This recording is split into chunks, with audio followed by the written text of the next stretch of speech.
ിലൂടെ കടന്നു പോകുന്നത് വികാരത്തിൻ്റെ ഒരു ഒരു ഒരു തള്ളിച്ചയാണ്. ജൂലൈ 30 ഉച്ചയോടുകൂടിയാണ് ഞാനിവിടെ എത്തിയത്.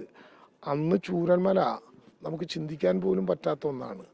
രുദ്രയായിട്ട് ഒഴുകിക്കൊണ്ടിരിക്കുന്ന പുന്നപ്പുഴയുടെ അപ്പുറത്തും ഇപ്പുറത്തും ഒറ്റപ്പെട്ടു പോയ മനുഷ്യൻ്റെ നിലവിളികളും കരച്ചിലും, അന്വേഷിച്ചു പോകുന്നതും ചവിട്ടുന്നതുമായ മണ്ണിൽ മുഴുവൻ പുതഞ്ഞു പോയ മനുഷ്യ ശരീരങ്ങളുടെ ഭാഗങ്ങളും ഒക്കെ കണ്ട് ഞാൻ ദുരന്ത നിവാരണ പ്രക്രിയയിൽ ഇതുപോലെ 19 സൈനിക അർദ്ധ സൈനിക വിഭാഗങ്ങളെ പൂർണ്ണമായും പങ്കാളികളാക്കിക്കൊണ്ട് ആയിരക്കണക്കിന് മനുഷ്യരും സൈനിക അർദ്ധ സൈനിക പോലീസ് വിഭാഗങ്ങളും ഒക്കെ ഒരുമിച്ച് നടത്തിയിട്ടുള്ള തെരച്ചിലിൻ്റെ ഭീകരത.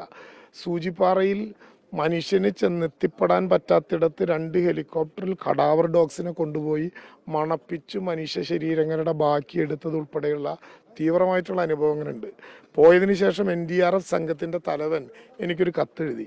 എങ്ങനെയാണ് കേരളത്തിന് ഇങ്ങനെ സാധിക്കുന്നത് എന്നതിൽ ഞങ്ങൾ അത്ഭുതം കൊള്ളുന്നു. അത് ഞങ്ങളൊരു അംഗീകാരമോ ഒരു അവാർഡോ ആയിട്ട് എടുക്കുകയല്ല, പക്ഷെ കേരളത്തിൽ അങ്ങനെ ചെയ്യാൻ പറ്റി എന്ന അഭിമാനത്തോടെ ഓർക്കുകയാണ്.